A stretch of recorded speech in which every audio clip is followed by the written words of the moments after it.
La capsule divertissement est une présentation de Nadeau Construction de Newport et la Savoie-Fils.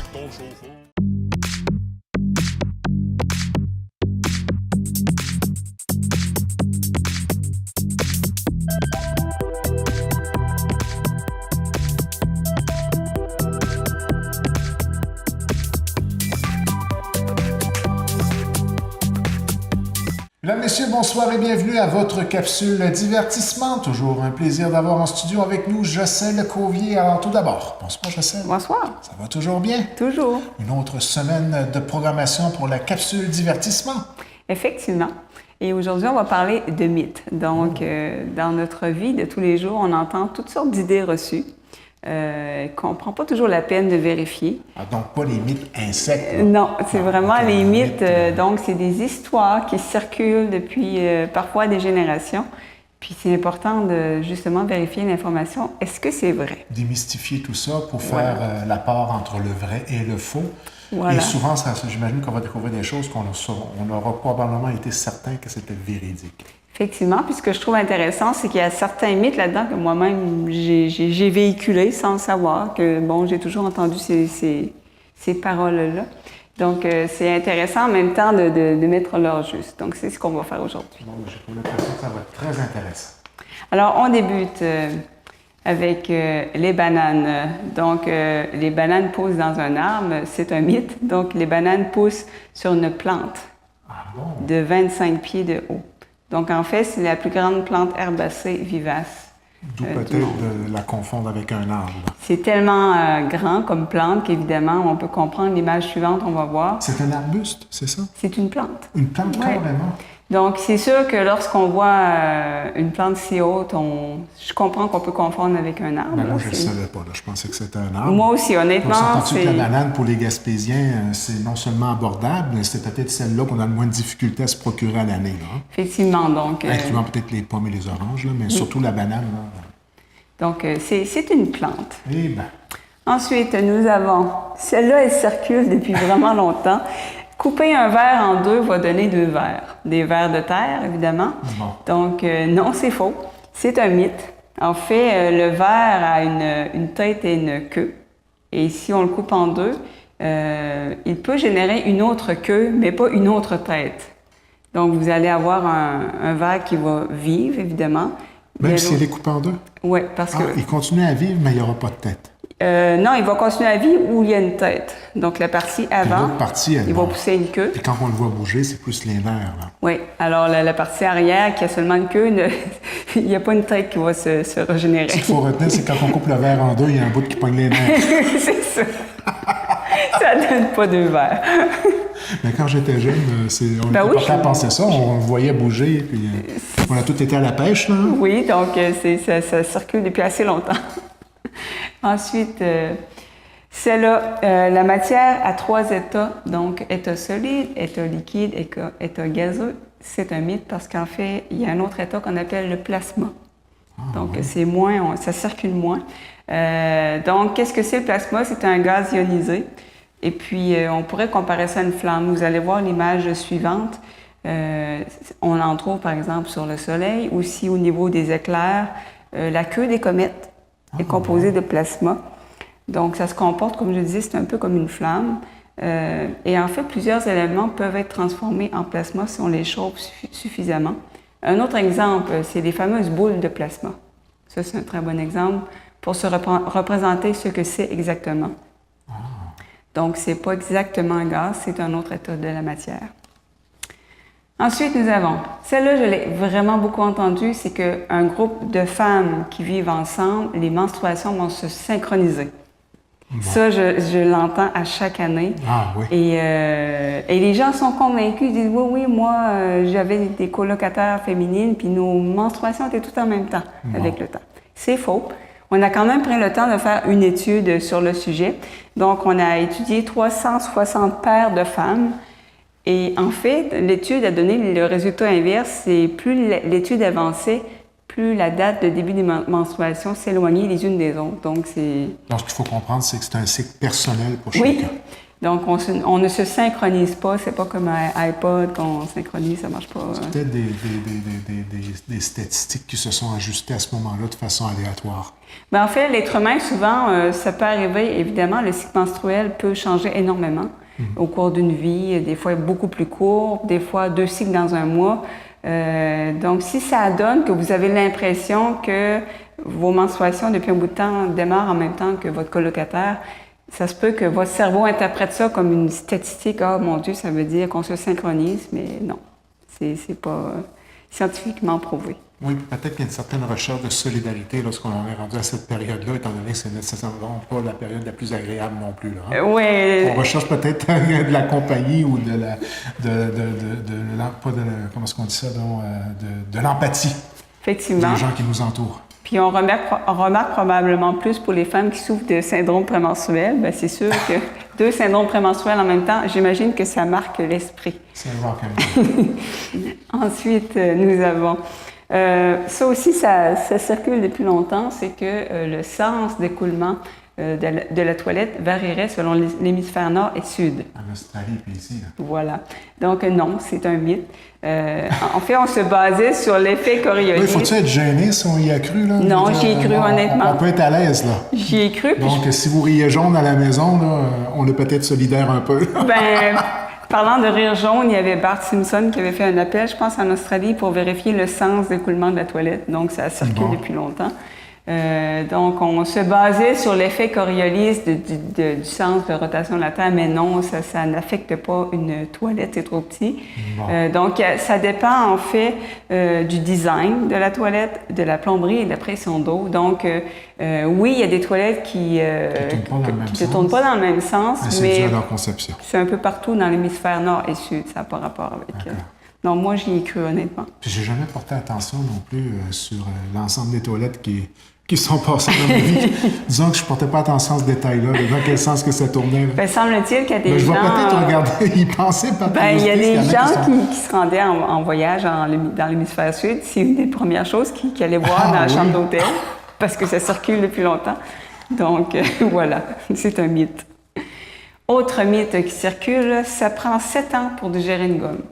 Quand j'étais jeune, on me disait ça. Des fois, on parlait de 5 ans, de 10 ans, pour nous empêcher de manger des gommes. Ce qui était une bonne chose parce que c'est vraiment pas bon d'avaler des gommes. Donc, les ingrédients, ce sont des substances qui ne se digèrent pas. Ce qui arrive, c'est que ça sort comme c'est rentré. Ça ne se digère pas. Ça va pas rester 7 ans. Par contre, quelqu'un qui s'amuserait à manger beaucoup de substances qui ne se digèrent pas, ça peut quand même être dangereux pour faire des obstructions intestinales. Oui. Pour en avoir fait une, je ne souhaite pas ça à personne. C'est extrêmement douloureux. Donc, il ne faut pas s'amuser à manger des choses indigestes. Là. C'est pas... Donc, vos mamans avaient raison de vous dire de ne pas avaler vos gommes. Mais l'argument était peut-être poussé un peu trop loin. Oui, je vous dis pas qu'en avalant une gomme, vous allez vous ramasser à l'urgence, mais... Surtout le bonhomme Sateur, là. Oui, disons qu'il y avait des exagérations. Oui, quand on veut avoir quelque chose, des fois, on cherche des arguments qui frappent l'imaginaire, disons. Voilà. Ensuite, nous avons... le plus grand organisme vivant est la baleine bleue. Ça, on l'entend souvent. En fait, le plus gros organisme vivant, c'est celui-là. C'est un champignon. Armillaria ostaye. Cet organisme-là est formé de plusieurs champignons, mais c'est un seul organisme il peut faire 8,9 km². Incroyable. Donc, c'est considéré l'organisme vivant le plus grand sur Terre. Mais la baleine, elle, c'est au niveau des mammifères. Oui, évidemment, si on parle au niveau des mammifères, la baleine, c'est toute espèce confondue. Oui, je comprends. Organisme en général. Donc, on l'appelle aussi champignon de miel. Ah oui. Ensuite, nous avons un mythe que j'entends à chaque fois qu'il y a la saison de la grippe.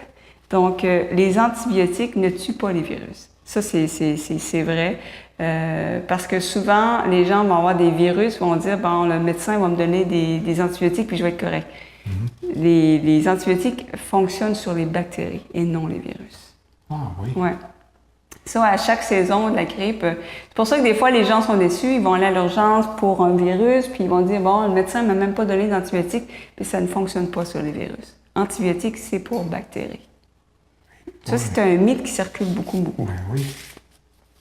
Ensuite, nous avons l'homme descend du singe. Celle-là, je la trouvais vraiment intéressante parce que c'est vraiment une petite nuance, mais qui est importante. Donc, on a toujours cette image-là en tête que le singe a évolué vers l'être humain à partir des grands singes qu'on appelle les gorilles, les bonobos, les orang-outans. Donc, en fait, nous avons un ancêtre commun. Et la distinction est vraiment importante. Vous allez voir sur l'image suivante. Donc, on a un ancêtre. Si on voit l'image du haut, ça, c'est le mythe qui circule, c'est que le singe a donné l'homme, ce qui n'est pas du tout vrai. Parce que si les singes s'étaient transformés en hommes, il n'y aurait plus de singes. Évidemment, on en voit encore. Donc, c'est plutôt l'image du bas. C'est qu'on a un ancêtre commun qu'on appelle le chaînon manquant, qu'on essaie d'identifier. Et cet ancêtre commun-là a donné les hommes et a donné les singes. La petite distinction. C'est ça, le fameux chaînon manquant. Mais quand on dit on descend du singe, moi-même, on a tous l'impression qu'il y a des singes qui ont évolué vers l'être humain. Un peu trop simpliste. Il manque de l'information pour avoir la réponse finale. Donc, nous partageons un ancêtre commun, c'est plutôt ça. Puis un ancêtre qui était plus proche, évidemment, des singes que de l'homme. Bon. Ensuite, nous avons l'humain a cohabité avec les dinosaures. Ouais. C'est particulier, c'est ça. Non, en fait, il y a... Ça ne concorde pas avec l'arrivée de l'homme sur la Terre, ça c'est sûr et certain. Non, donc il y a des millions d'années. Ça fait des maudites belles images. Ça fait des belles images, puis il y a beaucoup de films consacrés à ça. Peut-être sur le dos d'un orignal, peut-être, là, mais là-dessus, pas sûr. Donc non, l'homme n'a pas vu les dinosaures. Parce que là, c'est des millions d'années. Nous sommes séparés de millions d'années, donc millions d'années. de dizaines de millions d'années.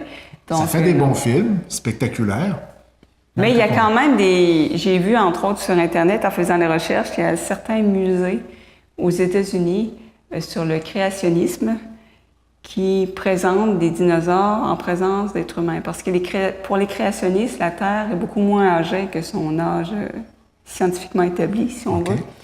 Donc, selon les créationnistes, l'être humain a existé en même temps que les dinosaures. Ah bon. Ça, c'est quoi? C'est une religion? Créationniste, c'est, disons, que des gens qui appliquent la Bible à la lettre, pardon.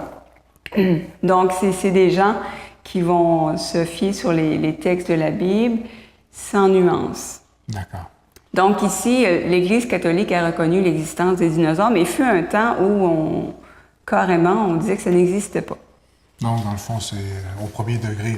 Oui, parce que si on prend la Bible au premier degré, c'est vraiment manger à pomme, la chronologie ne fonctionne pas de la Terre, la création de la Terre, l'évolution, etc. Ouais. Donc, il y a certains groupes créationnistes très à la lettre qui présentent des musées avec des dinosaures qui cohabitent avec des espèces d'hommes préhistoriques. C'est particulier quand même. Oui. Ensuite, nous avons, on l'entend beaucoup, on utilise 10% de notre cerveau. Oui. Et honnêtement, j'ai longtemps cru ce mythe qui circule tellement. En fait, la plupart des parties de notre cerveau sont utilisées. On ne peut pas dire que... Quand on leur plein potentiel. C'est quand on dit ça, on utilise 10% de notre cerveau, on a l'impression qu'il y a 90% du cerveau qui est inactif et qui ne fonctionne pas. Alors que ce n'est pas du tout ça. Lorsqu'on fait différents apprentissages, c'est qu'on va réutiliser les mêmes zones du cerveau, mais différemment. Donc, ce n'est pas des nouvelles zones qu'on active tout d'un coup. C'est le cerveau qui va être utilisé différemment. Mais pratiquement tout le temps, la plupart des zones du cerveau sont actives. Et on arrive aujourd'hui par scanner, c'est ça? Oui. À voir les ondes travailler selon, un exemple, tu écoutes de la musique ou tu fais une forme d'art, peu importe la forme d'art que tu vas pratiquer, ou un sport carrément, tu vois les différentes zones qui vont travailler à ce moment-là. C'est spécial. Effectivement, et c'est avec ces études-là qui ça leur permet de voir justement quand le cerveau, telle zone est utilisée, etc. Donc, c'est comme ça qu'on a pu établir qu'en faisant des nouveaux apprentissages, par exemple, c'est que certaines zones vont être utilisées différemment, mais c'est pas des nouvelles zones activées tout d'un coup, parce que ce mythe-là renvoie à cette image-là, qu'il y a 90% du cerveau qui dort, qui ne sert à rien. Alors, c'est pas du tout le cas, là. Alors, on l'utilise, mais pas à son plein potentiel. C'est plutôt ça. Donc, c'est plutôt comme ça qu'il faut comprendre. Effectivement. Est-ce que tu as la statistique de ce qu'on utilise habituellement? Non, parce que, en fait, moi aussi, je voulais avoir un chiffre, mais non. Puis il disait que ça varie énormément d'un individu à l'autre. Et ça varie aussi selon les différentes périodes de notre vie, etc. Donc, c'est difficile à établir un chiffre. Et au moment où on se parle, il y a des études, vraiment plusieurs études qui sont en cours, puis on arrive vraiment à identifier des points vraiment spécifiques. On arrive même à faire des différences entre l'homme et la femme. Effectivement. Oui, c'est vraiment spécial, là. Le côté maternel serait présent chez l'homme. J'ai attrapé par pur hasard une émission à Planète Plus, là, puis c'était passionnant là, de voir où on en était, puis les études sont loin d'être déterminées, c'est plus des hypothèses, mais tout de même, là, c'est des hypothèses fort intéressantes. La science évolue toujours. Moi, j'ai regardé un documentaire et on faisait jouer du violoncelle à des gens dans une espèce d'appareil qui mesurait en même temps ce qui se passait dans leur cerveau. Ils étaient couchés avec une espèce de mini-violoncelle. C'est particulier. Incroyable de voir, là. Et tout ça, de le voir live s'activer. Oui. Là. Oui, effectivement. On s'aperçoit que l'être humain est une machine extraordinaire. C'est fascinant à étudier. Oui. Ensuite, nous avons la bouche d'un chien est plus propre que la nôtre. Ça, je l'entends souvent aussi. En fait, non, parce que le chien, évidemment, ne peut pas utiliser ses mains comme nous. Donc, il se sert de son museau. Pour faire pas mal d'activités, il s'en sert comme serviette à main, comme papier de toilette, pour fouiller. Ben moi, j'ai entendu, c'est peut-être un mythe aussi, qu'il y a quelque chose d'antiseptique dans la salive. Parce que moi, on m'a dit qu'une morsure d'un être, peut-être un mythe aussi. Je ne sais pas de qui je l'ai entendu pour... Une morsure d'humain et pire qu'une morsure de chien. Je l'ai entendu. Toi aussi? Oui. Bon. Je pense que c'est quelqu'un qui... Je me demande si ça ne vient pas même d'un médecin, là. J'ai entendu ça. Je ne sais pas pour la morsure, mais pour la quantité de micro-organismes dans la bouche d'un animal, c'est ça. Par exemple, c'est pas rare qu'un animal va manger ses selles ou celles d'un autre animal. Ben oui, je sais. Elle va se nettoyer avec sa langue. Donc, non, c'est pas plus propre qu'un... Évidemment, beaucoup de gens leur chien va leur lécher au visage, puis bon... c'est un choix personnel. C'est juste, sachez que c'est pas anodin. C'est assez multifonctionnel. Ça sert à beaucoup de choses. Oui. On n'a pas besoin d'en dire plus. Ensuite, pour terminer, nous avons 5 sens. Donc, c'est ce qu'on a appris depuis toujours à l'école. En fait, non. On a au moins 9 sens et peut-être plus. Donc, on a, comme vous avez vu, la vue, l'ouïe, le goût, le toucher, l'odorat. Et ce qu'on a en plus, la proprioception, c'est l'orientation dans l'espace. Ensuite, on a la thermoception, le sens de la température.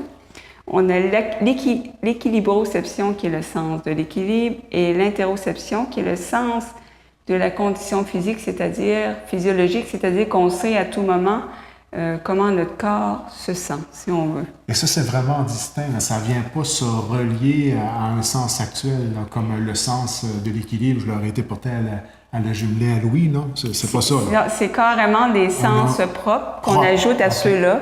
Donc, on aurait 9 sens et je dis on aurait parce que ils peuvent aussi bien trouver d'autres sens dans le futur. Évidemment, c'est un domaine de recherche en pleine évolution. Donc, c'est là qu'on voit que l'être humain, comme on disait, c'est une machine incroyable. Mais moi, j'allais à l'école, il y avait 7 planètes, là. Ça a évolué. On est rendu... Pluton, là, je pense que Pluton n'en est plus une. Pluton n'est plus une planète, donc ça a créé beaucoup de mécontents dans la communauté scientifique. Des grands scientifiques qui n'étaient pas d'accord avec le fait que Pluton... j'ai suivi ça un peu. Donc, évidemment, les choses évoluent. Ah, c'est comme le système de tableau périodique que je me souviendrai toujours en secondaire 3. Pourquoi il y avait des cases vides? Puis mon professeur me disait, c'est parce que c'est en perpétuelle évolution. Oui. C'est vrai. On est loin de l'avoir atteint. La science infuse à 100%. Hein? Effectivement. On va toujours avoir des choses à apprendre. Et c'est bien hein, que la science soit un domaine de recherche infini. Évidemment. Quand on dit que souvent les gens qui évoluent dans ce domaine-là, c'est des passionnés, là, la passion a sa place parce que c'est en perpétuel mouvement. Et beaucoup de découvertes amènent souvent plus de questions que de réponses. Oui, et souvent on fait des découvertes par accident. Effectivement, donc c'est un domaine palpitant. Une capsule de divertissement, encore une fois, cette année, pour ne pas reprendre ce qu'on reprenait dans les années passées, instructive. Oui. Et puis, le plaisir de la chose. Ça revient la semaine prochaine.